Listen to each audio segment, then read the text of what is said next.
आज 14 अप्रिलचा दिवस आहे। देशभरात भारतरत्न डॉक्टर बाबासाहेब आंबेडकरच्या चाहणारे लोक बाबासाहेब आंबेडकरांना फूल अर्पित करत आहे। आज आमच्या संगती चर्चेवर आहेत पूजा डकरेजी, जे अर्थतज्ञ आहेत, कराटे टीचर आहेत। बाबासाहेबांनी महिलांसाठी आरक्षण दिले होते, त्याचवर आज चर्चा करू। अनेक मुद्दे आज पूजा डकरे सांगती आज 14 अप्रिलच्या दिवशी बाबासाहेबांच्या जयंतीच्या दिवशी आज घेऊया। पूजाजी, सर्वात पहिला आमच्या चॅनलमध्ये तुमचं स्वागत आहे। धन्यवाद। पूजाजी, आज 14 अप्रिलचा दिवस आहे। भारतरत्न डॉक्टर बाबासाहेब आंबेडकरांना जयंतीच्या निमित्त लोक फूल अर्पित करत आहेत। देशाभराची बात करत, देशाभरात अनेक ठिकाणी फूल अर्पित करताना लोक नजर आलेले आहेत। जयंतीच्या दिवशी तुम्ही काय दोन शब्द बोलणार आज? डॉक्टर बाबासाहेब आंबेडकर यांचं या देशासाठी खूप मोठं योगदान आहे, महिलांसाठी खूप मोठं योगदान आहे। मग ते आरक्षण असो, हिंदू कोड बिल असो, हिंदू कोड बिल हे खूप इम्पॉर्टंट आहे। त्याच्यानंतर त्यांनी ते फक्त कॉन्स्टिट्यूशन संविधानपुरते मर्यादित नाही आहे, तर त्यांनी इकॉनॉमिक्समध्ये खूप काही गोष्टी केलेल्या आहे, अर्थशास्त्रामध्ये खूप गोष्टी केलेल्या आहे। आज आपण लंडनला बघितलं तर त्यांचा स्टॅच्यू आहे। अनेक लोक त्यांच्या अर्थशास्त्र या विषयावरती PhD करतात। इवन आता अनेक देश असे आहे की आपली इकॉनॉमी कशी सक्षम बनवता येईल यासाठी सुद्धा त्यांच्या पुस्तकाचं वाचन करताय, रिसर्च करताय। त्यांनी बऱ्याचशा गोष्टी या देशासाठी केलेल्या आहे। आज जे संविधान आहे त्या संविधानामुळेच आपण बघतोय की आपण एकजूट आहे, आपला देश एकजूट आहे। एवढा मोठा देश, या देशामध्ये लोकशाही नांदते आहे। ती लोकशाही जर खऱ्या अर्थाने कशाने नांदत असेल, बेस आणि मुख्य जर काही असेल तर ते आहे संविधान, जे संविधान डॉक्टर बाबासाहेब आंबेडकर यांनी लिहिलेला। तर पूजा डकरेची जर बात केली तर पूजा डकरे महाराष्ट्रभर अनेक मुद्दा घेऊन, लोकांचे प्रश्न घेऊन सोडण्यासाठी लढत असतात, झटत असतात। तुम्ही त्यांच्या व्हिडिओ पण व्हायरल नेहमी होतात, ते पण बघितलं असेल पूजा डकरेच्या। आज आमच्या संगती चर्चावर आहेत। पूजा डकरेजी, आज तुमच्या जीवनाची सुरुवात जर तुम्ही केली, शिक्षण तुमचं कुठं झालं, गाव तुमचं कुठं आहे, आई वडिलांचं तुमचं काय नाव आहे? ॲक्च्युली माझं गाव आर्वी तालुका वर्धा जिल्हा हे आहे। माझं शिक्षण डबल पोस्ट ग्रॅज्युएशन झालेलं आहे, BCom झालं आहे, MA इकॉनॉमिक्स झालं आणि मुंबईमधनं टाटा इन्स्टिट्यूट सोशल सायन्स इथनं मी MSc urban policy and governance he degree घेतलेली आहे।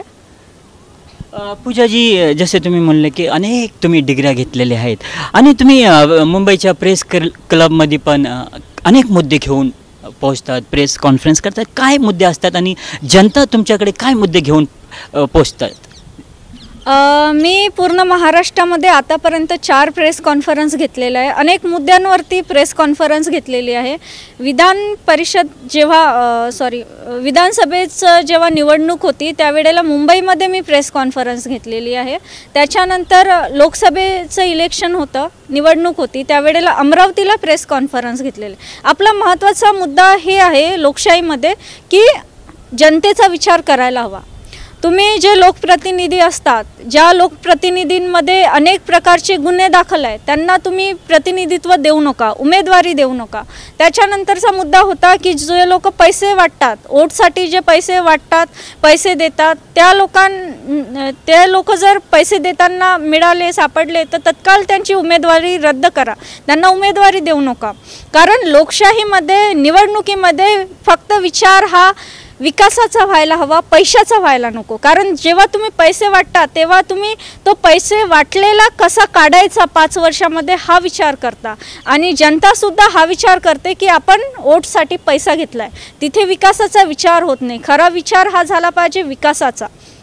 त्यानंतरची बाब अशी होती की जर अनेक उमेदवार असे आहे की ते आपल्याला आश्वासने देतात, अनेक आश्वासने देतात, मी हे करणार ते करणार, निवडणुकीला अनेक गोष्टी सांगतात. निवडणूक झाली, तुम्ही जिंकून आले की तुम्ही जनतेकडे बघत पण नाही. ते आश्वासनं केव्हाच पूर्ण होत नाही.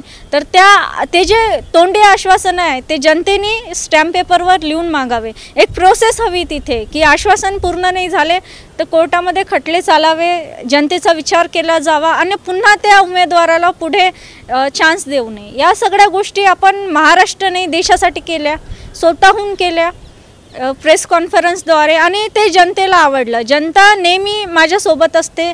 मी कुठलेही चांगले मुद्दे जेव्हा जनतेसोबत आणते तेव्हा संपूर्णपणे एकजूट जनता होऊन माझ्या पाठीशी असते. त्याबद्दल मी जनतेचं नेहमी आभार मानते, नेहमी आभारी असते. तर आमच्या संगती पूजा डकरे मौजूद आहेत आणि आमच्याशी चर्चा करत आहेत. तेच तर्रार महिलांच्या नेतृत्व करतात, अक्सर तेच तर्रार महिलांचा नेतृत्व करतात. महाराष्ट्र, मुंबई किंवा देशाच्या अनेक महिला त्यांच्या संगती जोडलेल्या आहेत. पूजाजी, महिलांचे अनेक प्रश्न असतात, महिलांवर अनेक अत्याचार होतात. तर जे महिलांवर अत्याचार होतात ते तुमच्याशी कसे संपर्क साधले पाहिजे त्यांनी, आणि कशा पद्धतीने तुम्ही त्यांचा नेतृत्व करणार? जशा पद्धतीने तुम्ही महाराष्ट्र, मुंबईभर तेच तर्रार तुम्ही कॉन्फरन्स घेतात मुंबईमध्ये, तर जे महिला अत्याचार होतात अनेक महिलांवर, ते तुमच्याशी कसं संपर्क साधणार आणि कशा पद्धतीने तुम्ही त्यांचे प्रॉब्लेम सॉल्व करणार? नाही, कसं आहे की महिलांवरती जेव्हा अन्याय अत्याचार होतं तेव्हा त्यांनी कोणाकडे जाण्या अगोदर कोणाकडे जाऊ नये, त्यांनी स्वतः स्टँड व्हायला पाहिजे. केव्हाही महिलांवरती अन्याय का होतं?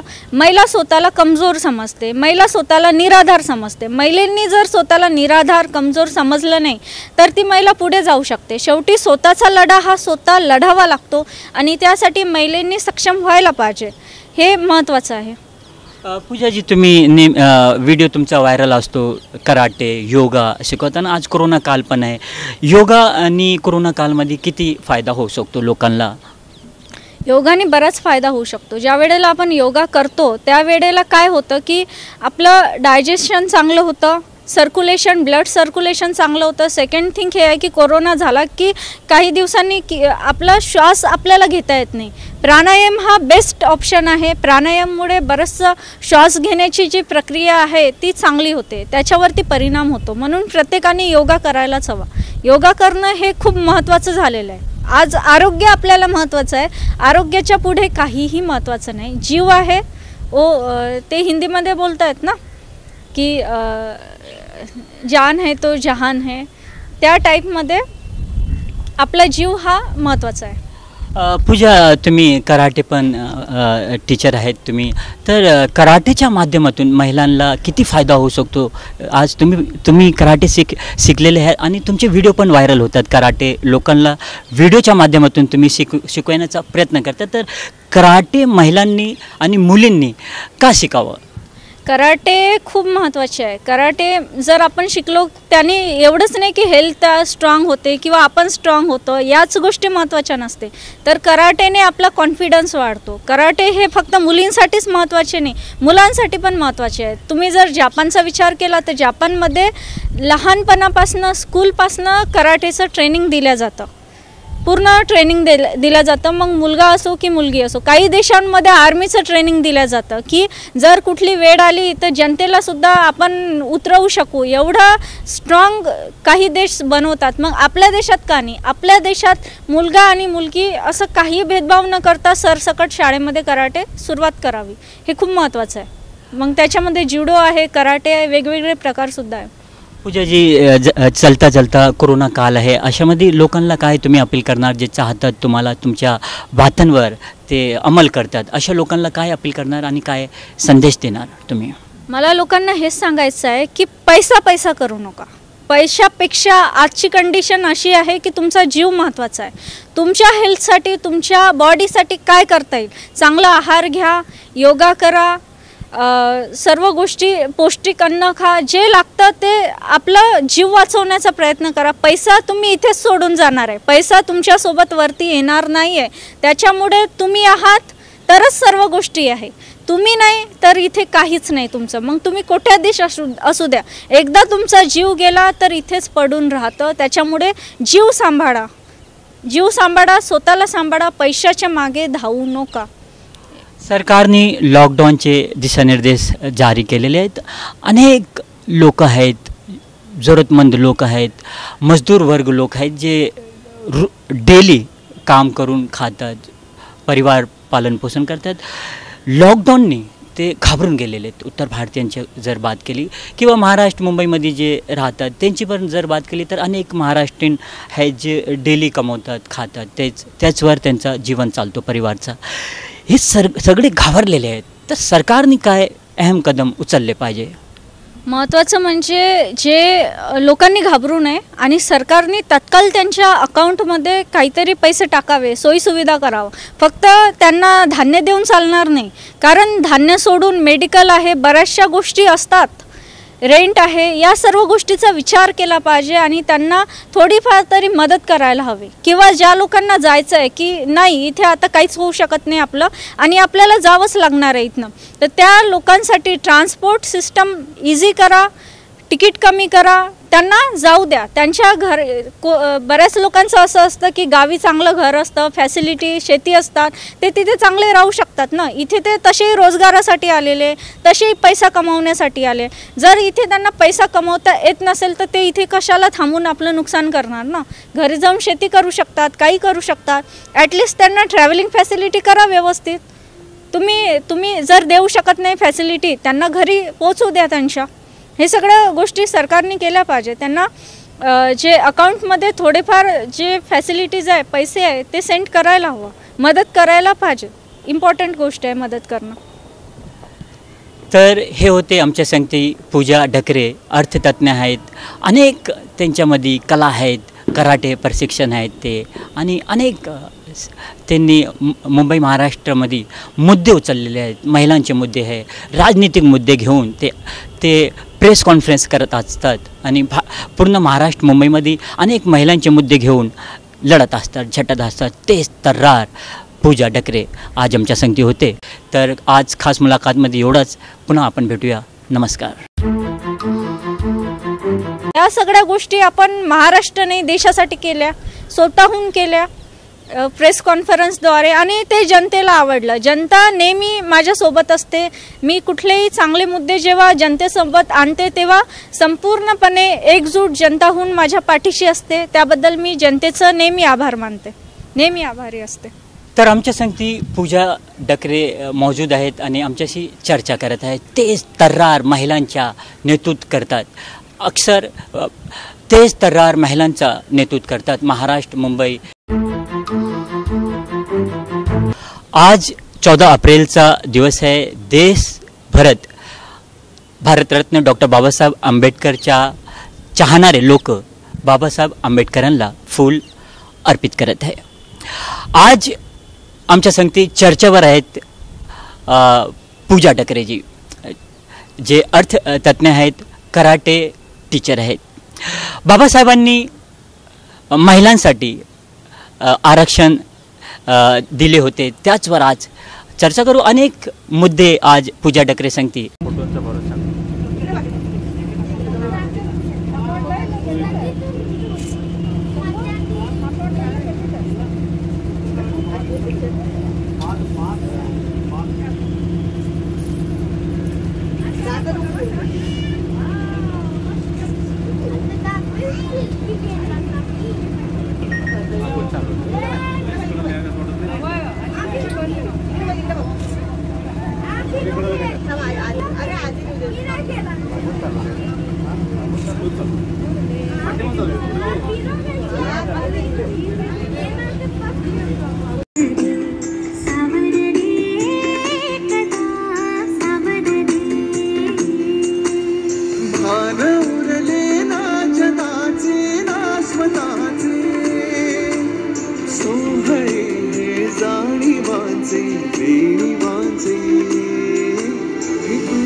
सावर रे हो सावर रे मना सावर रे सावर रे सावर रे कदा सावर रे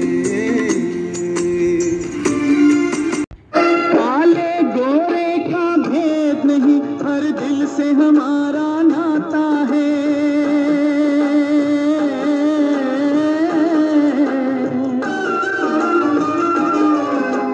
और न आता हो हमको, हमें प्यार निभाना आता है।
इथे भारतीय अर्थव्यवस्थेविषयी बोलणार आहे। तत्पूर्वी मी इथे एक काव्य सादर करते।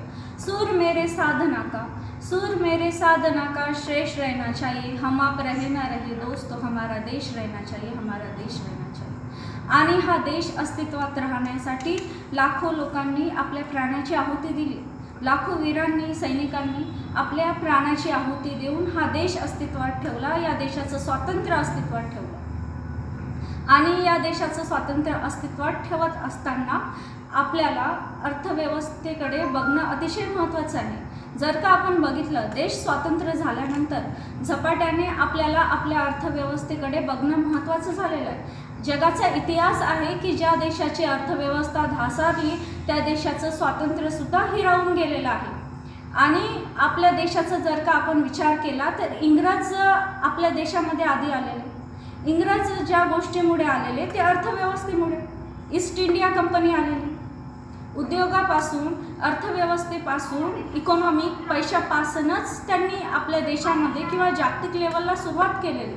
म्हणून अर्थव्यवस्थेचं एवढं महत्त्व आहे की ते आपण शब्दामध्ये सुद्धा बोलू शकत नाही। इंग्रजांनी अर्थव्यवस्थेपासून सुरुवात केली। अर्थव्यवस्थेपासून सुरुवात केल्यानंतर कंपनी, ईस्ट इंडिया कंपनी इथे आल्यानंतर त्यांनी आपली भारतीय अर्थव्यवस्था कशी ढासळली जाईल, एकदा अर्थव्यवस्था ढासळली, अर्थव्यवस्था वीक झाल्यानंतर आपलं स्वातंत्र्य ऑटोमॅटिक हिरावलं जातं। म्हणजे आपलं स्वातंत्र्य, आपलं अस्तित्व हे सुद्धा अर्थव्यवस्थेमुळे जिवंत आहे। किंवा अर्थव्यवस्था जर ढासळली, कुठलाही देश बघा, आज जर आपण जागतिक लेवलचा विचार केला तर ज्या देशाच्या अर्थव्यवस्था अविकसित आहे त्या देशाला जागतिक लेवलला किती मान मिळतं? अर्थव्यवस्थेवरती, तुमच्या आर्थिक व्यवस्थेवरतीच सगळं काही डिपेंड आहे। आता येऊयात आपण भारतीय अर्थव्यवस्थेवरती। आपण म्हणतो की आपली भारतीय अर्थव्यवस्था ही कृषीप्रधान अर्थव्यवस्था आहे। हे देश स्वातंत्र्य झाल्यापासून चाललेलं आहे। जर का आपली भारतीय अर्थव्यवस्था ही कृषीप्रधान अर्थव्यवस्था आहे तर या कृषीप्रधान अर्थव्यवस्थेला महत्त्व देऊन आपण आजपर्यंत 60-75 वर्षापर्यंत आपण आपली अर्थव्यवस्था जी आहे ती सुधारायला हवी होती, विकसित करायला हवी होती। आतापर्यंत आपली अर्थव्यवस्था, कृषीप्रधान अर्थव्यवस्था एवढी स्ट्रॉंग व्हायला हवी होती की आजच्या अर्थव्यवस्थेमध्ये एकाही शेतकऱ्याला आत्महत्या करण्याची गरज पडायला नको होती। मग आपण जर का आपली व्यवस्था कृषी प्रधान म्हणतोय तर आपल्या अर्थव्यवस्थेमध्ये शेतकरी आत्महत्या का करतोय? हा गांभीर्याचा प्रश्न आहे आणि या प्रश्नाला आपण गांभीर्याने बघायला हवं. याला आपण राजकारणामध्ये टाकायला नको की फक्त राजकारण करायचं शेतकऱ्यांवरती, किंवा कुठला कंपॅरिझन करायला नको आपण उद्योग आणि शेती, मग याला आपण खालचं लेवल द्यायचं आणि उद्योगाला पुढे न्यायचं, असल्या गोष्टी आपण करायला नको. आजचा आपण विचार केला तर आज पॉलिसीज बघा, कुठल्याही पॉलिसी बघा, कर्जमाफी बघा, त्याच्यामध्ये आपण किती टक्के महत्त्व शेतीला देतो. आज आपण उद्योगाला समोर नेलेलं, अच्छा गव्हर्नमेंटने उद्योगाला समोर नेलेलं, उद्योगाला जास्त महत्त्व दिलेलं, कर्जमाफी दिलेल्या, पॉलिसीज दिलेल्या, मॅक्रो मायक्रो जे काही आहे, मुद्रा बँक, या सगळ्या गोष्टी आपण उद्योगासाठी काढलेल्या. तर आपण उद्योगाच्या पर्सेंटेजमध्ये आपल्या शेतीसाठी काय केलेलं, आपण किती कर्जमाफी केल्या, कुठल्या पॉलिसीज काढल्या, आणि त्या पॉलिसीज आणि कर्जमाफी आपण ज्या काही केल्या त्या शेतकऱ्यांपर्यंत खरोखर पोचत आहे का? आज शेतकरी बँकेमध्ये कर्ज मागायला जातो, त्याची दिशाभूल केली जाते, त्याला SBI सारखे बँक किंवा बाकी बँक कर्ज देण्यासाठी टाळाटाळ करतात. मग शेतकऱ्यांनी काय करावं? शेतकऱ्यांकडे कुठला पर्याय? फक्त आत्महत्येचा पर्याय आपल्याला दिसतोय. मी असं नाही म्हणत की तुम्ही उद्योगाला महत्त्व देऊ नका, पण उद्योगाला महत्त्व देत असताना आपल्या कृषीप्रधान अर्थव्यवस्थेचा जो पाया आहे शेती, त्या शेतीला आपण त्याचबरोबर महत्त्व द्यायला हवं. तुम्ही जर शेती सेक्टरला मागे टाकलं आणि उद्योगाला पुढे नेलं तर तुमची अर्थव्यवस्थाच कोलॅप्स होईल, कारण उद्योगाचा पाया शेती आहे. तुम्ही उद्योगाला पुढे नेलं तर उद्योगाला तुम्ही रॉ मटेरियल कुठून आणणार? प्रत्येक उद्योगाचं रॉ मटेरियल जे असतं ते शेतीपासून येतं, आणि शेतीपासून ज्या वेळेला रॉ मटेरियल येतं त्यावेळेला आपल्याला शेतीला महत्त्व द्यावंच लागेल. तुम्ही इतर देशामधनं जर आयात केलं तर आयात केल्यानंतर तिथे जास्त टॅक्स तुम्हाला द्यावा लागेल, जास्त पैसा तुम्हाला भरावा लागेल.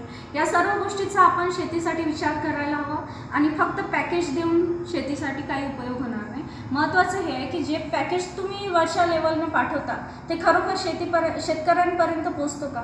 ते जे पॅकेज आहे ते पॅकेजमध्येच काय होतं, त्याचं अधिकारी लोक काय करतात, ते शेतकऱ्यांपर्यंत पोचतं का, हे पण महत्त्वाचं आहे. मग तुम्ही जे पॅकेज काढता ते डायरेक्ट ऑनलाईन ट्रान्सफर करा शेतकऱ्यांच्या अकाउंटमध्ये. तुम्ही अनेक गव्हर्नमेंटनी, आता या गव्हर्नमेंटनी अकाउंट काढून घेतलेले, सामान्य लोकांचे अकाउंट काढून घेतले. जसं तुम्ही गॅस सिलेंडर किंवा बाकी गोष्टींच्या ज्या आहे सबसिडी तुम्ही जसं अकाउंटवर पाठवता, तसंच तुम्ही शेतकऱ्यांना पॅकेज जे काही पैसा आहे डायरेक्ट अकाउंटला पाठवा. मध्ये अधिकारी खाण्यासाठी तुम्ही पॅकेज का पाठवता? ते पाठवण्याची गरज नाही आहे. आणि शेतकऱ्यांच्या याच्यामध्ये फक्त पैसा देऊन चालणार नाही, तर तुम्ही शेतकऱ्यांना मार्गदर्शन करा. तुम्ही जागतिक लेवलला विचार करा की जपानचा शेतकरी काय करतो, इराणचा काय करतो, बाकी देशातले जर्मनी असो, चायना असो, हे शेतकरी कसे पुढे गेलेले आहे. इराणला पाण्याची परिस्थिती आहे, पाणी नाही तिथे, पाणी नसताना सुद्धा ते एवढं विकसित का झालेले? ते शेतकरी आज विकसित काय, तिथे आत्महत्या होते का? तुम्ही केव्हा बघितलं जपानच्या इराणच्या शेतकऱ्यांनी आत्महत्या केली? तिथं तर पिण्यासाठी पाणी नाही, आपल्यासारखी परिस्थिती नाही. आपल्याला पिण्याला सगळ्या गोष्टीला पाणी मिळतं, पिण्यासाठी पाणी नसताना तो शेतकरी एवढा डेव्हलप का? याचं एकच कारण आहे, तिथला गव्हर्नमेंट, तिथला अधिकारी हा शेतकऱ्यांना जास्तीत जास्त महत्त्व देतो. इथल्या शेतकऱ्यांशी तुम्ही शेतकरी जो शेतमाल घेतो त्यामध्ये पण फसवणूक होते, त्याला योग्य भावच मिळत नाही. जर शेतकऱ्यांची सगळीकडून फसवणूक होत असेल तर त्याने जगावं कसं? 2 वेळेचं खायला जर त्याला मिळत नसेल, त्यांच्या मुलाला शिक्षण व्यवस्थित मिळत नसेल, तर ऑब्वियसली शेतकऱ्याला वाटणार की जगून उपयोग काय, आणि जगायचं तर कसं जगायचं, आपण काय खायचं आणि आपलं घर कसं चालवायचं. या परिस्थितीला तोडगा एकच आहे, गव्हर्नमेंटनी मार्गदर्शन केंद्र काढायला हवे, अभ्यास करायला हवा, एक त्याने वेगळं विभाग काढायला हवा, आणि जागतिक लेवलला अभ्यास करून आपल्या इथे शेतकऱ्यांना काय प्रॉब्लेम आहे, आपल्या ॲग्रिकल्चर सेक्टरमध्ये काय प्रॉब्लेम्स आहे, कसे सॉल्व करता येईल आणि शेतकऱ्याला पुढे कसं नेता येईल याचा आपण विचार करायला हवा. जर आपण बघितलं तर महाराष्ट्रामध्ये मराठवाडा आणि विदर्भ असे भाग आहे की जास्तीत जास्त शेतकरी तिथले आत्महत्या करतात. कारण पाण्याचा प्रॉब्लेम, मराठवाड्यामध्ये दुष्काळ, या गोष्टीचं आपण सोल्युशन काढायला हवं. जोपर्यंत आपण सोल्युशन काढत नाही तोपर्यंत फक्त राजकारण करून काही होणार नाही. राजकारण करून फक्त आपण ओट आणि सत्तेवरती येणार, परिस्थिती आहे तशीच राहणार. त्याच्यासाठी वेगळा एक विभाग शासनाने करावा जिथे फक्त रिसर्च होणार, जिथे जागतिक लेवल चा रिसर्च होणार की आपल्या इथे काय प्रॉब्लेम आहे आणि आपण शेतकऱ्यांचे प्रॉब्लेम सॉल्व्ह करण्यासाठी कुठल्या गोष्टी करायला हव्या. आणि खरंच आपल्याला महासत्ता बनायचं असेल तर आपल्याला शेतीशिवाय पर्याय नाही. कारण आपली जी अर्थव्यवस्था आहे कृषीप्रधान अर्थव्यवस्था आहे आणि कृषीप्रधान अर्थव्यवस्थेमध्ये आपण बघितलं तर जास्तीत जास्त लोक हे शेतीवरती अवलंबून आहेत. जर शेतीचीच ही परिस्थिती असेल तर बेरोजगार वाढणार आणि बेरोजगार वाढली तर आपण महासत्ता कसं होणार. आपल्या देशातल्या लोकांना रोजगार नाही, इकॉनॉमिकली ते स्ट्रॉंग नाही, आर्थिकदृष्ट्या स्ट्रॉंग नाही, मग महासत्तेचा विचार आपण करूच शकणार. एक टॉप लेवलला काही लोक समोर गेले म्हणजे महासत्ता होत नाही. अर्थव्यवस्था कृषीप्रधान आहे, आपण कृषीला महत्त्व देऊ, या अर्थव्यवस्थेला स्ट्रॉंग बनवलं पाहिजे. फक्त उद्योग घेऊन चालणार नाही तर दोन्ही उद्योग आणि कृषीचं बॅलन्स करून आपण पुढे चालायला हवं. तेव्हाच हा देश महासत्ता होईल, तेव्हाच खऱ्या अर्थाने शेतकऱ्यांना न्याय मिळेल आणि इथे आत्महत्या होणार नाही. एवढं बोलून मी इथे थांबते. धन्यवाद.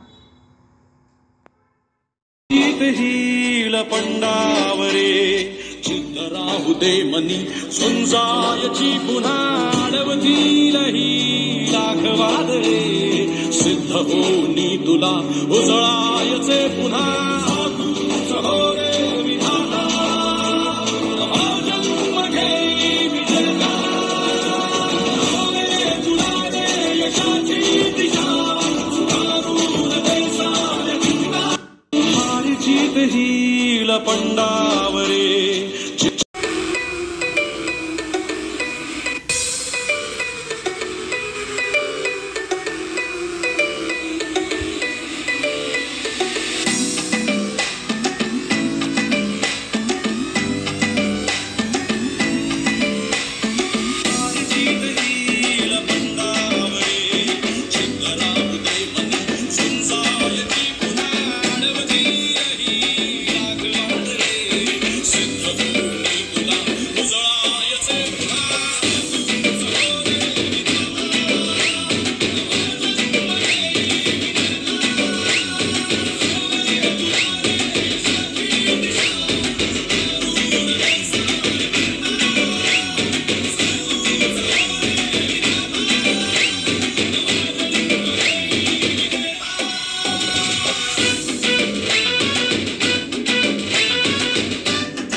में पग पग चला है जो वही डगर है उसका प्रस्थानम।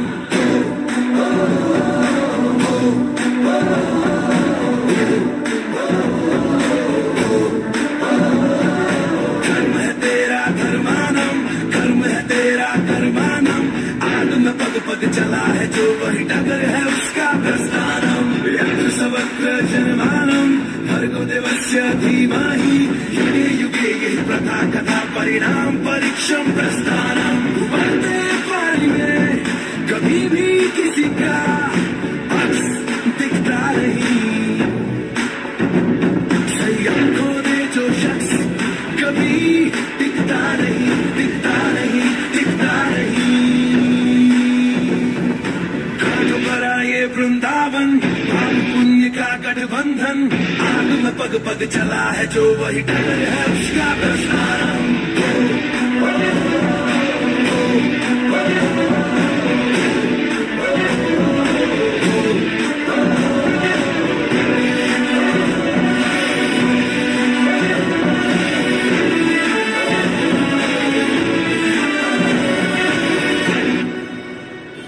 बदरीले पथ पे जो चलता गया वो एक क्षण रुकता नहीं, उसके मनोबल का कणकण झुकता नहीं, झुकता नहीं, झुकता नहीं। फिर क्या राजा क्या सिंहासन पाप की परिभाषा पावन। अग्रम अखंड अक्षय्या परिणाम परीक्षम प्रस्थानम।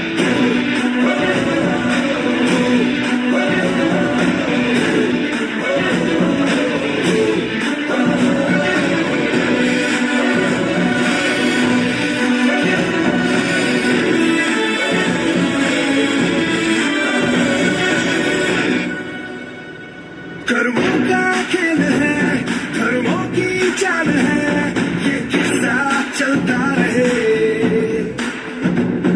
बुझाओ जो ये आग उतना बढ़े, उतना बढ़े, उतना बढ़े। धर्म है तेरा धर्मानम, कर्म है तेरा कर्मानम। आग में पग पग चला है जो वही डगर है उसका प्रस्थानम। यत्र सवक्र जन्मानम भर्गो देवस्य अक्षय्या परिणाम परीक्षम प्रस्थानम।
करती,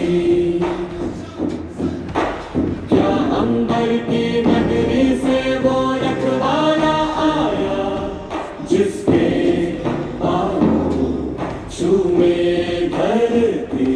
बलिदानी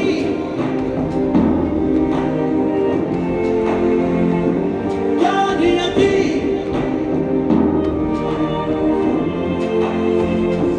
बचने में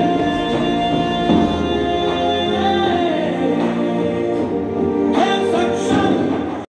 जीवापाड लोचे उसा कापसाचे, जीवापाड लोचे उसा कापसाचे, किती लाड या नर्सरीच्या फुलांचा, असं प्राध्यापक शिवाजी जवरे असं म्हणतात।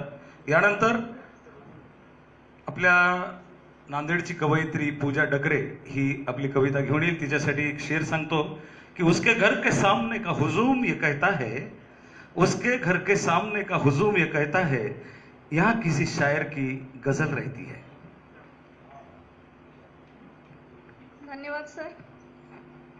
सुर मेरे साधना का, सुर मेरे साधना का श्रेष्ठ रहना चाहिए। हम आप रहे ना रहे दोस्तों, हमारा देश रहना चाहिए, हमारा देश रहना चाहिए। श्रोत्यांनो, आपला देश हा आव्हानात्मक देश आहे। या देशासमोर अनेक अशी आव्हाने आहेत। नक्षलवाद, दहशतवाद, गरिबी आणि भ्रष्टाचार यासारख्या आव्हानांना आज आपला भारतीय नागरिक समोर जात आहे। समोर जात असताना तो रात्र जगत नाही, दिवस जगत नाही, तर प्रत्येक क्षणाक्षणाला जगतो। आणि याच त्यांच्या क्षणाक्षणाला जगण्यावर माझी कविता आहे, ज्या कवितेचं नाव आहे क्षण क्षण आयुष्य। कवितेला सुरुवात करते। इथे जगतात लोक क्षण क्षण आयुष्य, भरकटलेल्या वाटेवर चालतात काही, काहींना नसते भान आयुष्याचे, म्हणूनच असतात इथे भ्रष्टाचाराच्या खुल्या वाटा। कधी भारतीय संसदेवर, कधी काळी न्यायालयावर दहशतीचे हल्ले असते, होतो आमच्या सर्व स्वातंत्र्यावर हल्ला, म्हणून आम्ही जगतो इथे क्षण क्षण आयुष्य। मेरा भारत महान म्हणणारे मोजके, मेरा धर्म महान म्हणणाऱ्याचे उदान असते, मग पेटतात इथे दंगली आणि आम्ही जगतो इथे क्षण क्षण आयुष्य। प्रत्येकाच्या विचारात असता स्वार्थी भाव, या स्वार्थापायी होतो विश्वासाचा विश्वासघात, आणि या विश्वासघातापायी नष्ट होते माणुसकी, आणि माणुसकीच्या वेलावर फुलणाऱ्या फुलांच्या पाकळ्या गळतात अकस्मात, म्हणून आम्ही जगतो इथे क्षण क्षण आयुष्य। धन्यवाद। आणि समजणं म्हणजे एक वेगळ्या दिशेने समजणं महत्त्वाचं आहे। जसं उदाहरण तुम्हाला सांगते की एखादे म्हणजे जनता आहे किंवा एखादा वर्ग आहे, ते आपल्या कुठल्या समस्येसाठी आंदोलन करतात। जसं मराठा आंदोलन झालं, बाकी आंदोलन होत राहतात, MPSC साठी आंदोलन चालू आहे किंवा बऱ्याचशा मागण्यासाठी आंदोलन होतात। मग ते आंदोलन होत असताना त्या आंदोलनातील लोकांना दडपून टाकणं, त्यांना जेलबंद करणं हा त्याच्यावरचा उपाय नसतो। तर उपाय खरा हा असतो, मुळात त्याच्या जायला हवं आपण की त्यांच्या समस्या काय, त्या समस्येचं निराकरण कसं करता येईल। हे जे वेगळा दृष्टिकोन आहे तो महत्त्वाचा, पुढे येणं खूप महत्त्वाचं आहे। निराकरण करणं इम्पॉर्टंट आहे, कारण कोणी असंच पुढे येणार नाही, कोणी आंदोलन करणार नाही, 10 दिवस उपोषण करायला कोणी इथे रिकामं नाही, आपलं घर संसार सगळं सोडून। तर त्यासाठी कुठेतरी ही दृष्टी डेव्हलप होणं इथे अतिशय गरजेचं आहे समाजामध्ये। आपण आता आंदोलनाचा मुद्दा काढला होता, जे की आता नागरिकत्व कायद्यावरती प्रचंड प्रमाणात आंदोलन सुरू आहेत। कालच एका विद्यापीठामध्ये, शहरी विद्यापीठामध्ये विद्यार्थ्यांना मारहाण झाली, मुलींच्या हॉस्टेलवर जाऊन मारहाण झाली, आणि याच्यावर आता असा प्रश्नचिन्ह निर्माण झाला की हे आंदोलन करावे नाही। जे आपला जो कायदा आहे, जो नागरिकत्व कायदा असेल किंवा जो एक अभिव्यक्ती स्वातंत्र्य आहे, त्या अभिव्यक्ती स्वातंत्र्याला कुठेतरी याच्यावरती गदा येते आहे का, असं आपल्याला वाटतं? हा, मला बिलकुल वाटतं, कारण चुकीचं आहे की जाऊन कोणाला मारणं, दडपशाही आणणं चुकीचं आहे। इथे लोकशाही आहे आणि लोकशाहीमध्ये सर्रास या गोष्टी होणं चुकीचं आहे। मग आज जर या गोष्टी होत आहे तर उद्या तुम्ही कोणाला मारून दफनवून देणार, हे लोकशाहीमध्ये घातक आहे। इथे कायदे निर्माण होतील, वेगवेगळे मतप्रवाह या देशामध्ये होतील. तर मतप्रवाह एक मतप्रवाह आहे, त्याला मी ॲग्री असावं, सहमत असावं हे गरजेचं नाही ना. माझे वेगळे मतप्रवाह असू शकतात. मग माझे वेगळे मतप्रवाह आहे यासाठी तुम्ही तुमच्या मताप्रमाणे मला करण्यासाठी तुम्ही माझ्यासाठी वरती दडपण आणू शकत नाही, तुम्ही मला जेलबंद करू शकत नाही किंवा तुम्ही मारू शकत नाही. मारण्याचा अधिकार हा पोलिसांना पण नाही कायद्यानुसार.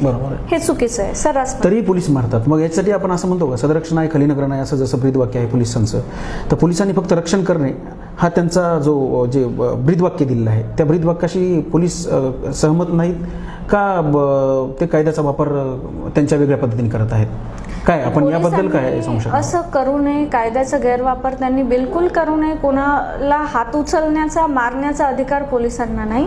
आणि जर ते हे करत असेल तर कुठेतरी राजकीय दबाव सुद्धा त्यांच्यावरती असतो. कोणालाही आपली नोकरी घालवण्याचा शौक नसतो, आनंद नसतो. कुठेतरी त्यांच्यावरती दडपण येतं आणि अधिकारी हा राजकीय दडपणाखाली असतो, तो स्वतंत्र नसतो. जेवढं मी सिस्टम बघितलं, प्रशासन बघितलं, त्यानुसार मी बोलू शकते. आपण जसं आत्ता म्हणलात की प्रशासन आपण बघितलेलं आहे किंवा प्रशासनात जशी सिस्टीम आहे त्या सिस्टीमचा आपण अभ्यास केलेला आहे.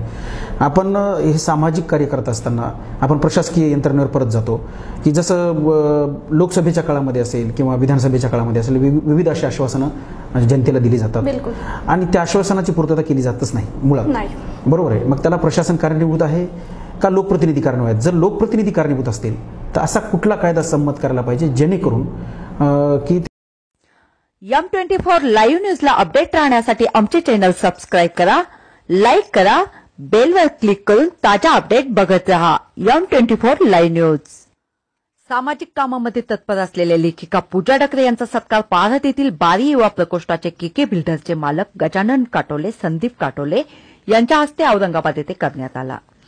भोकरदन तालुक्यातील पारध येथील बारी युवा प्रकोष्ठाचे औरंगाबाद विभागीय तथा केके बिल्डर्सचे मालक गजानन काटोले, पत्रकार संदीप काटोले यांच्या हस्ते लेखिका पूजा डकरे यांचा सत्कार औरंगाबाद येथे करण्यात आला.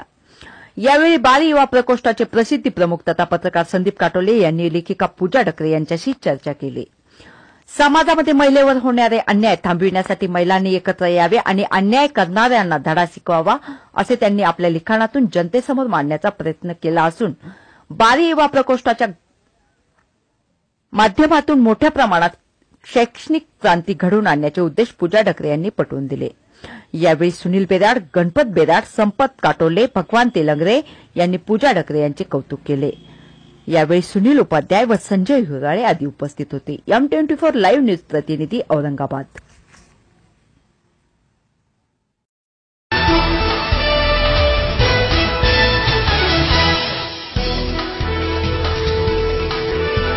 मतदारांनो, उमेदवाराकडे विकासाची मागणी करा. 2019च्या लोकसभेच्या निवडणुकीला सुरुवात झाली आहे. उमेदवाराकडून मतदारांना पैशाचे आमिष दाखवत आपल्या पैशाच्या जीवावर मतदारांना विकत घेतात. ही निवडणूक म्हणजे पैशाचा जुगार झाली. ज्या उमेदवारावर खून, बलात्कार, अपहरण असे गंभीर स्वरूपाचे गुन्हे दाखल आहेत त्यांना उमेदवारी देण्यात येऊ नये. जे मतदार पैसे घेतील त्यांचा मतदानाचा हक्क रद्द करावा व सरकारकडून मिळणारी सुविधा बंद करावी. देशहितासाठी मुख्य निवडणूक आयुक्त यांच्याकडे आदी प्रमुख मागण्याचे निवेदन बारी समाजाच्या महाराष्ट्र सचिव तथा कवयित्री लेखिका पूजा डकरे यांनी केली आहे, असे त्यांनी तेजपूर न्यूजशी बोलताना सांगितले. नमस्कार, मी पूजा डकरे. आज मी इथे आश्वासनाविषयी बोलणार आहे. आपल्याला आपण जर बघितलं, निवडणुकीच्या वेळेला बरेचसे आश्वासने मिळतात आणि त्या आश्वासनाचं पुढे 5 वर्षांनी काय होतं आपल्याला माहिती आहे. आश्वासनाची पूर्तता होत नाही. तर माझं हे म्हणणं आहे की इथे जे आश्वासनं देतात, लोकप्रतिनिधी जे आश्वासनं देतात ते आश्वासनं एका स्टॅम्प पेपरवरती लिहून द्यावं. मला वोट मागण्यासाठी जे काही लोकप्रतिनिधी येणार किंवा आले त्या लोकप्रतिनिधींना मी सांगितलं आणि सांगणार सुद्धा की मला बोललेल्या आश्वासनावरती, तुम्ही बोललेल्या कुठल्याही आश्वासनावरती मला विश्वास नाही आहे. तुमचे जे काही आश्वासन आहे ते स्टॅम्प पेपरवरती लिहून द्यावे आणि लिहून दिल्यानंतर जर का 5 वर्षामध्ये त्यांनी हे आश्वासनं पूर्ण नाही केले तर 5 वर्ष झाल्यानंतर मी या आश्वासनावरती गुन्हे दाखल करणार आणि गुन्हे दाखलच नाही तर कोर्टामध्ये खटले सुद्धा भरणार आणि याच्यावरती सुनावणी होणार. हे आश्वासने पुढे चालणार. आपण जर आपल्या देशाचा विचार केला तर आपल्या देशामध्ये कुठलीही फसवणूक असो, कुठल्याही फसवणुकीवरती गुन्हे दाखल होतात, कोर्टामध्ये चालतात. मग जनतेची जर का एवढी मोठी फसवणूक होत असेल, आश्वासन देऊन आश्वासनाची पूर्तता जर का इथे होत नसेल, तर त्या आश्वासनावरती जनतेच्या फसवणुकीवरती गुन्हे दाखल का होऊ नये आणि ते कोर्टात का जाऊ? तर या गोष्टी इथे व्हायला हवे. जनतेने सुद्धा या गोष्टी करायला सुरुवात करायला हवी. 100 आश्वासने इथे देतात आणि एक सुद्धा आश्वासनाची पूर्तता होत नाही. जर का आपण आश्वासनाची पूर्तता करू शकत नसेल, पक्ष लोकप्रतिनिधी असेच आश्वासनं द्यावे ज्या आश्वासनाची पूर्तता लोकप्रतिनिधी करू शकेल. आणि जर का अशा आश्वासनावरती कारवाई झाली तर लोकप्रतिनिधी खोटे आश्वासने जनतेला देणार नाही, तेच आश्वासने देणार ज्याची पूर्तता होणार. आणि जे काही आश्वासने दिलेले आहे, जे काही अजेंडा आहे, तो अजेंडा पूर्ण करण्याचा आटोकाट प्रयत्न लोकप्रतिनिधी करणार. धन्यवाद.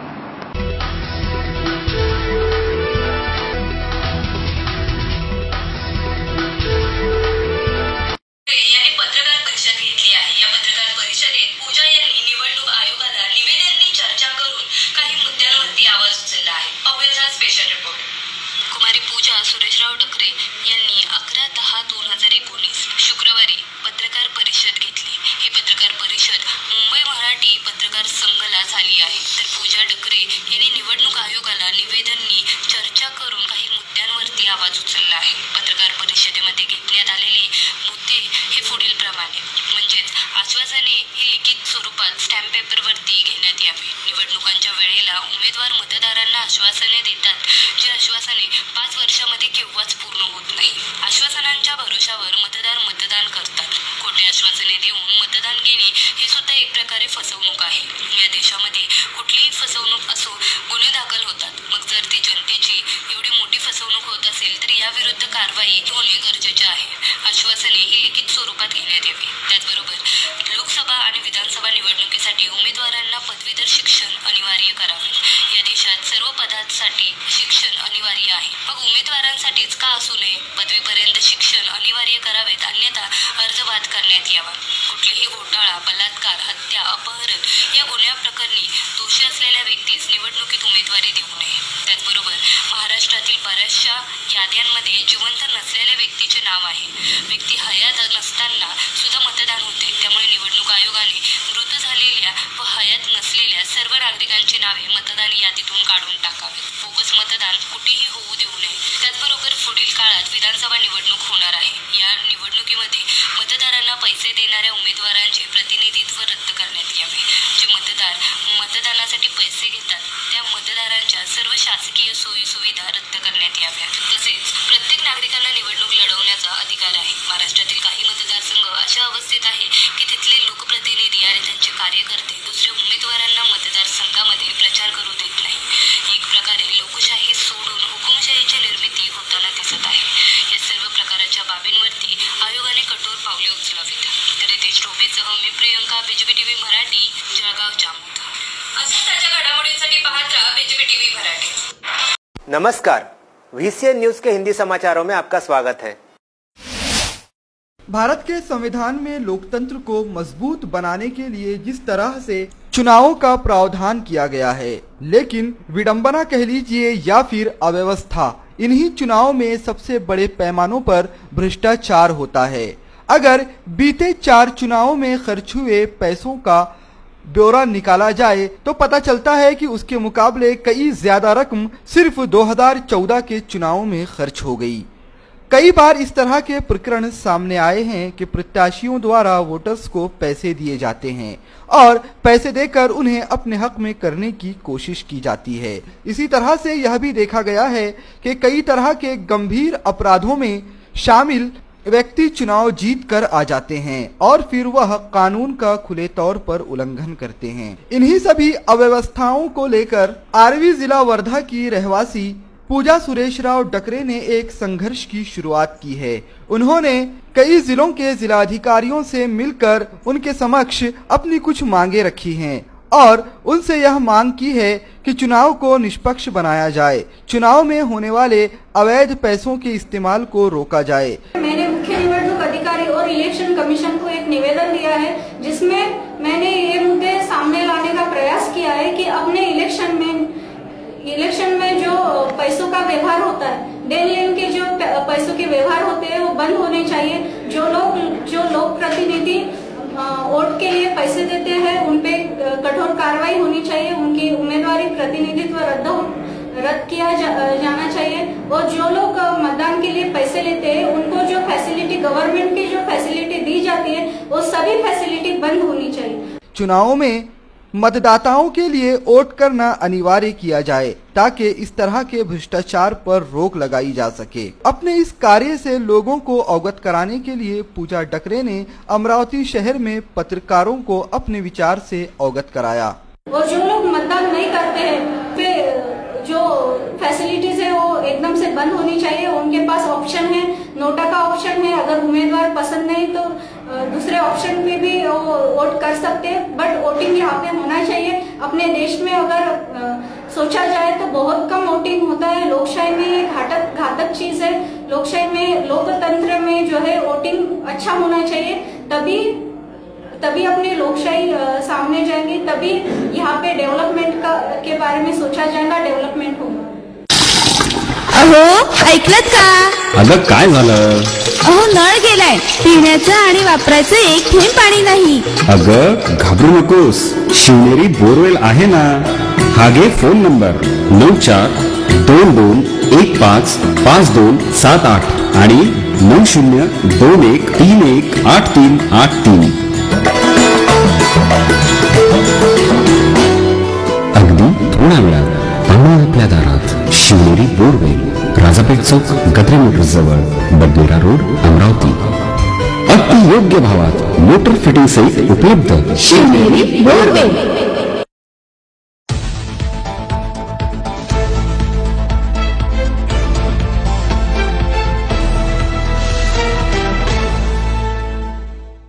आता खबरदार, निवडणुकीमध्ये पैसे देऊन निवडून येणाऱ्या उमेदवारांवर कारवाई व्हावी. राज्य निवडणूक आयोगाला बारी समाज महिला सचिव पूजा डकरे यांनी निवेदन दिले. प्रख्यात कवयित्री तथा साहित्यिक पूजा डकरे यांनी राज्याचे मुख्य निवडणूक आयुक्त यांना देशहिताच्या बाबतीत विविध मागण्यांचे निवेदन सादर केले आहे. देशात, राज्यात होणाऱ्या निवडणुकांमध्ये मोठ्या प्रमाणात पैशाच्या देवाणघेवाणीचे व्यवहार होत आहेत. त्यामुळे लोकशाहीला धोका निर्माण झाला आहे. आर्थिक देवाणघेवाणीमुळे योग्य उमेदवार पुढे येऊ शकत नाही. त्यामुळे निवडणुकीमध्ये मतदानासाठी पैसे देऊन निवडून येणाऱ्या लोकप्रतिनिधींचे प्रतिनिधित्व रद्द करण्यात यावे. पुढील कालावधीत त्यांना उमेदवारी करता येऊ नये. त्याचप्रमाणे मतदान करणे सर्व नागरिकांना बंधनकारक करण्यात यावे. या प्रकारच्या मागण्या करण्यात आल्या आहेत. महावाईसाठी संतोष ढिवरे, जळगाव. नमस्कार, मी पूजा डकरे. मी आपल्या राज्याचे मुख्याधिकारी निवडणूक आयोग यांना एक निवेदन दिलेलं आहे. जे निवेदन आपल्या लोकशाहीसाठी आणि विकासासाठी अतिशय महत्त्वाचं असं निवेदन आहे. निवेदनामध्ये मी काही बाबी दिलेल्या आहे, ज्या बाबी सर्व नागरिकांच्या लक्षात येतात पण पुढे कोणी आवाज उचलत नाही. त्याच्यामुळे मी ते निवेदन मुख्याधिकारी निवडणूक आयोग मुंबई यांना सादर केलेलं आहे. निवडणुकीमध्ये मी महत्त्वाची बाब म्हणजे अशी दिलेली आहे की निवडणुकीमध्ये पैसे देणे घेण्याचे व्यवहार होतात आणि त्या देणे घेण्याच्या व्यवहारामुळे योग्य उमेदवार हे पुढे येऊ शकत नाही. योग्य उमेदवाराला, ज्याला विकास करायचा आहे त्या उमेदवाराला विकास करण्याची संधी मिळत नाही. तर मी मुख्य निवडणूक आयोगांना असं निवेदन त्याच्यामध्ये केलेलं आहे. 4 बाबी मी त्यांच्या निदर्शनात आणून दाखवलेल्या आहे. पहिली बाब अशी की जे प्रतिनिधी मतांसाठी पैसे देतात त्या प्रतिनिधींचं प्रतिनिधित्व रद्द करावं आणि त्यांच्यावरती कडक कारवाई करावी. एकदा ते लक्षात आले पैसे देताना की पुढे निवडणुकीमध्ये त्यांना संधी देऊ नये. त्याच्यानंतर जे मतदार पैसे घेतात निवडणुकीसाठी त्यांना शासनाकडून दिल्या जाणाऱ्या सर्व ज्या सुविधा आहेत त्या बंद कराव्यात. त्यानंतर जे नागरिक मतदान करत नाही अशा नागरिकांचा नागरिकत्व शक्यतोवर रद्द करावं. रद्द होत नसेल तर त्यांच्यावरती कडक कारवाई करावी. या सर्व गोष्टीवरती लक्ष ठेवण्यासाठी मुख्याधिकाऱ्यांनी एक वेगळी टीम नेमण्यात यावी. त्यानंतर आपण बघतो आहे की आपल्या राज्यामध्ये बऱ्याच ठिकाणी बोगस मतदान होत आहे. एकाच नागरिकाचं 2दा नाव येत आहे. त्यानंतर जे व्यक्ती हयात नाही अशा नागरिकांचे सुद्धा मतदान यादीमध्ये नावं आहे. ते नावं लवकरात लवकर काढल्या जावे. जिथे 2 मतदान आहे त्या एका व्यक्तीचे 2 मतदान आहे ते 1 मतदान रद्द करण्यात यावं. विकासाची मागणी करावी, सर्वांनी मताधिकार करावा. या संदर्भात मांडलेल्या सर्व मुद्द्यांचा विचार जनतेने करावा असं पूजा डकरे यांनी जनतेला आवाहन केलंय. नमस्कार, मी पूजा डकरे. आज मी इथे आश्वासनाविषयी बोलणार आहे. आपण जर बघितलं निवडणुकीच्या वेळेला बरेचसे आश्वासने मिळतात आणि त्या आश्वासनाचं पुढे 5 वर्षांनी काय होतं आपल्याला माहिती आहे. आश्वासनाची पूर्तता होत नाही. तर माझं हे म्हणणं आहे की इथे जे आश्वासनं देतात, लोकप्रतिनिधी जे आश्वासनं देतात, ते आश्वासनं एका स्टॅम्प पेपरवरती लिहून द्यावं. मला वोट मागण्यासाठी जे काही लोकप्रतिनिधी येणार किंवा आले, त्या लोकप्रतिनिधींना मी सांगितलं आणि सांगणार सुद्धा की मला बोललेल्या आश्वासनावरती, तुम्ही बोललेल्या कुठल्याही आश्वासनावरती मला विश्वास नाही आहे. तुमचे जे काही आश्वासन आहे ते स्टॅम्प पेपरवरती लिहून द्यावे आणि लिहून दिल्यानंतर जर का 5 वर्षामध्ये त्यांनी हे आश्वासनं पूर्ण नाही केले तर 5 वर्ष झाल्यानंतर मी या आश्वासनावरती गुन्हे दाखल करणार आणि गुन्हे दाखलच नाही तर कोर्टामध्ये खटले सुद्धा भरणार आणि याच्यावरती सुनावणी होणार. हे आश्वासने पुढे चालणार. आपण जर आपल्या देशाचा विचार केला तर आपल्या देशामध्ये कुठलीही फसवणूक असो, कुठल्याही फसवणुकीवरती गुन्हे दाखल होतात, कोर्टामध्ये चालतात. मग जनतेची जर का एवढी मोठी फसवणूक होत असेल, आश्वासन देऊन आश्वासनाची पूर्तता जर का इथे होत नसेल तर त्या आश्वासनावरती जनतेच्या फसवणुकीवरती गुन्हे दाखल का होऊ नये आणि ते कोर्टात का जाऊ नये. तर या गोष्टी इथे व्हायला हवे. जनतेने सुद्धा या गोष्टी करायला सुरुवात करायला हवी. 100 आश्वासने इथे देतात आणि एक सुद्धा आश्वासनाची पूर्तता होत नाही. जर का आपण आश्वासनाची पूर्तता करू शकत नसेल, पक्ष, लोकप्रतिनिधी असेच आश्वासनं द्यावे जे आश्वासनाची पूर्तता लोकप्रतिनिधी करू शकेल. आणि जर का अशा आश्वासनावरती कारवाई झाली तर लोकप्रतिनिधी खोटे आश्वासने जनतेला देणार नाही, तेच आश्वासने देणार ज्याची पूर्तता होणार. आणि जे काही आश्वासने दिलेले आहे, जे काही अजेंडा आहे, तो अजेंडा पूर्ण करण्याचा आटोकाट प्रयत्न लोकप्रतिनिधी करणार. धन्यवाद. टाइम्स ऑफ विदर्भसाठी राजिक शेखची रिपोर्ट, बुलढाणा.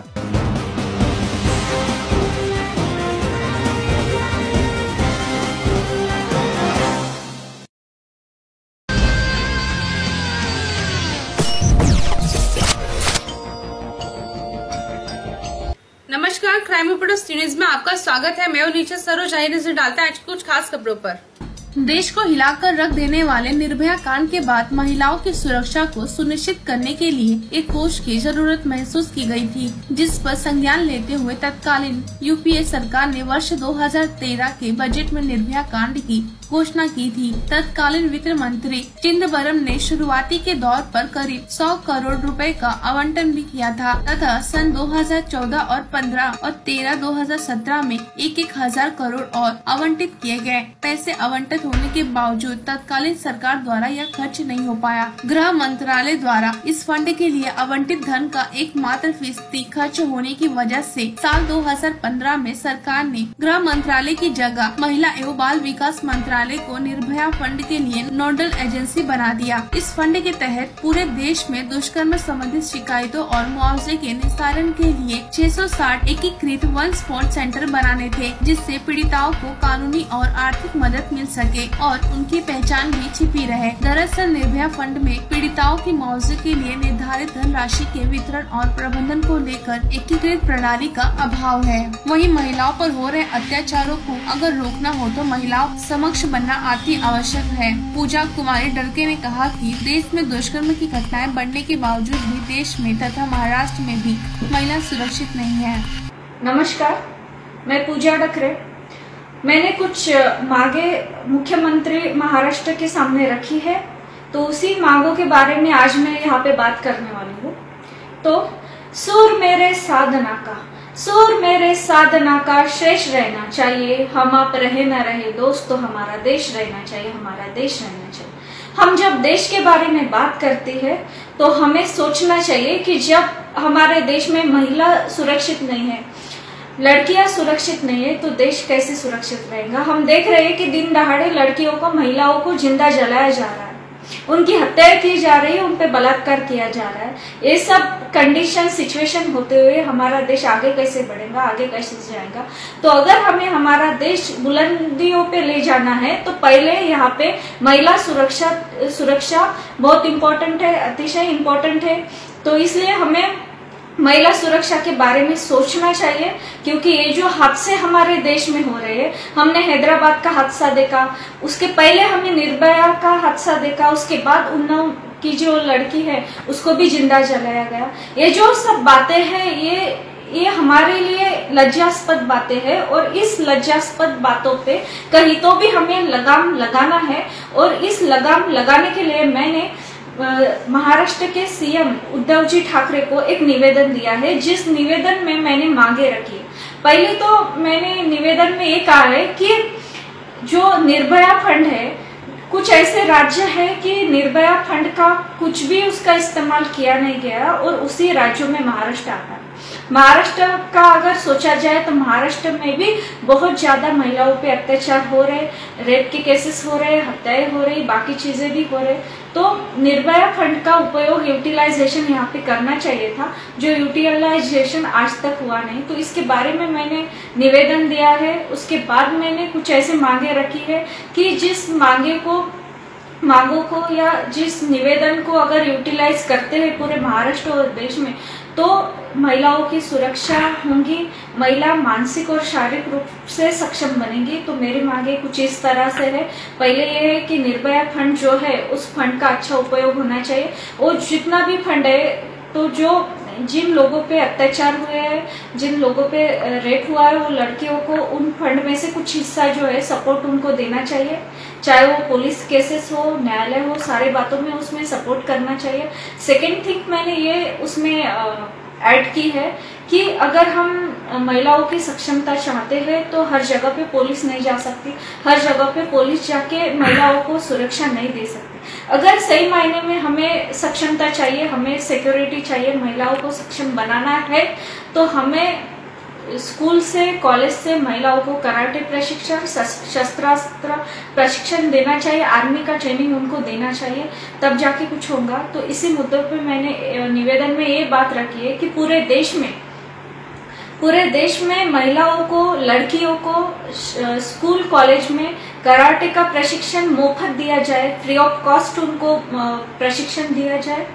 और उसकी जो शुरुआत है वो महाराष्ट्र से होनी चाहिए, क्योंकि महाराष्ट्र का अगर सोचा जाए तो महाराष्ट्र में सबसे अधिक महिलाओं पे अत्याचार होते हैं।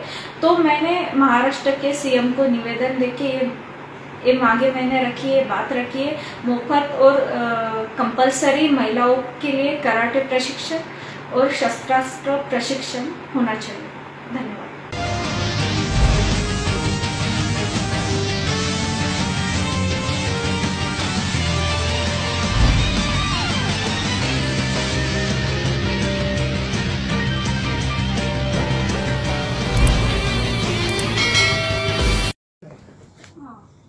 तर बिरसा मुंडा यांच्या जयंती निमित्त मी इथे कविता आणि 4 ओळी सादर करते सर्वांच्या समक्ष। सूर मेरे साधना का, सूर मेरे साधना का, श्रेष्ठ रहना चाहिए, हम आप रहे ना रहे दोस्तों, हमारा देश रहना चाहिए, हमारा देश रहना चाहिए। इथे मी एक छोटी कविता सादर करते, हिंदी कविता आहे। कवितेचं नाव आहे शहीदों की जिंदगी। अरे जिंदगी तो जिए, अरे जिंदगी तो जिए जो हर पल देश के लिए जिए, भारत माता के चरणों पे लहू बहा के पत्थरों को भी पिघलाने का हौसला दिलाया, पत्थरों को भी पिघलाने का हौसला दिलाया। न डर था अंग्रेजों का, न डर था दहशती का, न कोई चाहती जिंदगी से, न डर था मौत का, न डर था मौत का।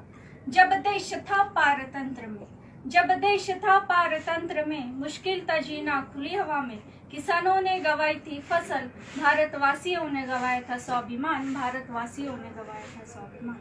अरे जिंदगी तो जिए, अरे जिंदगी तो जिए जो हंस के फांसी पे चढ़े, और राजगुरु सुखदेव और भगत सिंह ही थे, और राजगुरु सुखदेव और भगत सिंह ही थे जिन्होंने क्रांति का पौधा इस देश में लगाया। अंतिम सार्थकता उन्हीं के जिंदगी में थी, उन्हीं के जिंदगी में थी। आणि त्यामधलेच एक बिरसा मुंडा हे सुद्धा होते ज्यांनी आपल्या प्राणाची आहुती या देशासाठी, आपल्यासाठी दिली। प्रेस घेतली आहे, त्याच्या अगोदर मी 4 ठिकाणी प्रेस घेतलेला आहे। करप्शनचा विषय होता आणि तुम्हाला प्रेस नोट दिले। प्रेस नोटच्या मागे बायोडाटा लावण्याचा हाच उद्देश होता की इथे फर्स्ट टाइम प्रेस घेतल्यामुळे परिचय त्याच्यामध्ये आले होता। तर आपला प्रेसचा विषय हा आहे की मी मुख्य निवडणूक अधिकारी जयश्री कुमार आहे, त्याच्यानंतर वडील सर यांना एक निवेदन दिलं। तर मुख्य निवडणूक अधिकारी यांना निवेदन दिलेलं, त्याच्यानंतर इलेक्शन कमिशन, निवडणूक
होत नाही. तर जनता किंवा काही लोक असे विचार करतात की आपल्याला जर कोणी पैसे देत असेल त्याच लोकांना आपण मतदान करावं, जर पैसे देत नसेल तर मतदान करू नये. इथे विकासाचा विचार तर जे लोक जे मतदानासाठी पैसे देतात त्या लोकांचं त्या जनतेला शासनाकडून ज्या सोयी सुविधा मिळतात त्या संपूर्ण सोयी सुविधा रद्द करण्यात याव्या. त्याच्यानंतरचा मुद्दा असा की मतदान न करणाऱ्या नागरिकांवर कठोर कारवाई करा. मान्य आहे की लोकशाही आहे, पण इथे आपण शासनाच्या किंवा आपल्या देशाच्या सर्व सोयी सुविधांचा उपयोग आपण करतो. त्यामुळे मतदान करणं इथे अतिशय गरजेचं आहे. तुम्ही नोटा आहे त्या ऑप्शनचा यूज करा.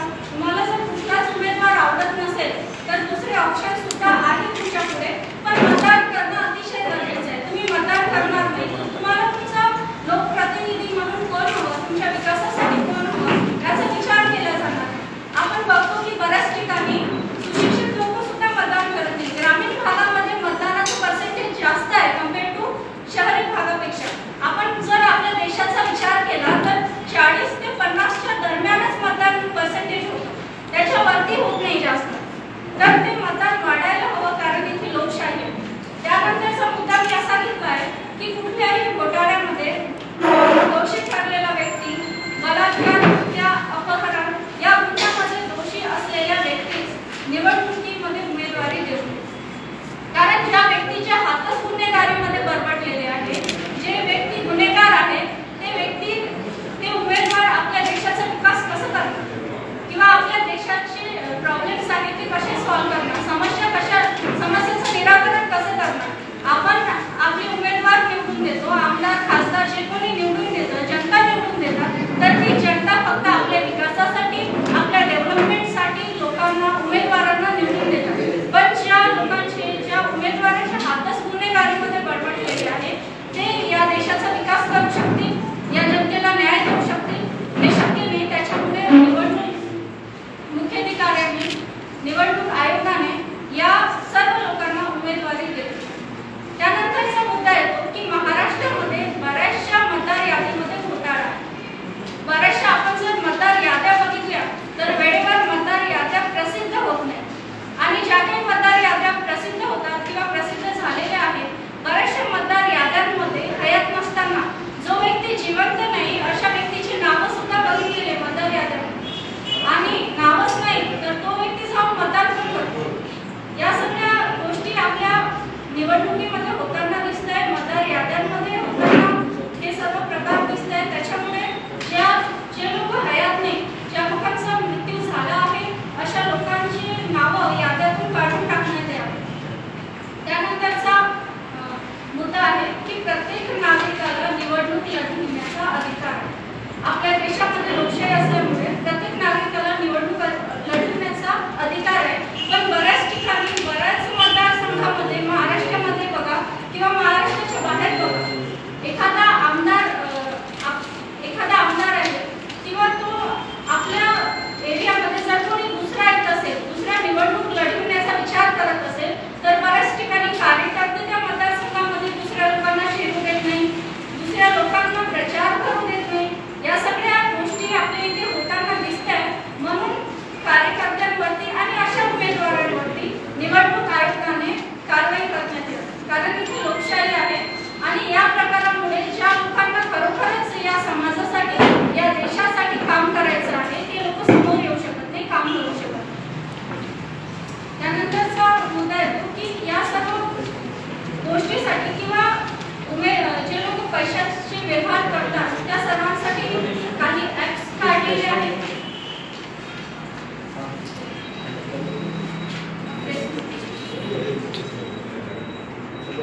बाबींवरती निवडणूक आयोगाने वेगळी टीम काढून काम करावं. अशा घटना जर आपल्या इथे घडत असेल तर लोकशाही धोक्यात येईल आणि विकास केव्हा होणार नाही किंवा विकासाबद्दल आपण विचार करतो. विकासाचा विचार न होता इथे फक्त व्यवहार. शेवटचा एक मुद्दा आहे जो की मी निवेदनामध्ये मांडलेला आहे. शेवटचा माझा अतिशय महत्त्वाचा मुद्दा असा आहे की आपल्या देशामध्ये बरेचसे पक्ष आहेत. पक्षामध्ये होतं काय की जे उमेदवार आहेत ते निवडणूक लढवतात, खासदार कार्यकर्ते आहेत, ज्या लोकांना त्यांनी पद दिले, जिल्हा अध्यक्ष पद दिलेलं आहे, तालुका अध्यक्ष पद दिलेलं आहे, फक्त पद देतात, त्यांना पैसे देत नाही, त्यांना निधी देत नाही. तर माझा मुद्दा असा आहे की जे काही मोठे पक्ष आहेत त्या पक्षांनी आपले जे पदाधिकारी नेमून दिलेले आहेत त्या पदाधिकाऱ्यांना सॅलरी द्यावं, पगार द्यावं. हे अतिशय महत्त्वाचं आहे, तेव्हाच ते काम करून पुढे जाऊ शकतात.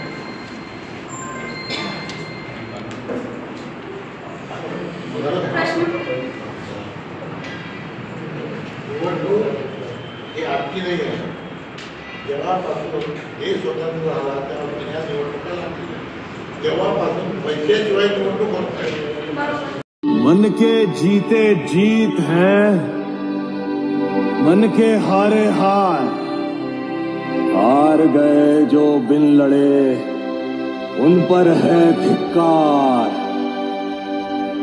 उन पर है धिक्कार जो देखे ना सपना. सपनों का अधिकार असल अधिकार है अपना. तू भोर का पहला तारा है, परिवर्तन का एक नारा है. ये अंधकार कुछ पल का है, फिर सब कुछ तुम्हारा है. तू माटी का लाल है, कोई कंकड़ या धूल नहीं. तू समय बदल के रख देगा, इतिहास लिखेगा भूल नहीं. मन के जीते जीत.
को शांत देखकर ये ना समझना कि समंदर में रवानी नहीं है.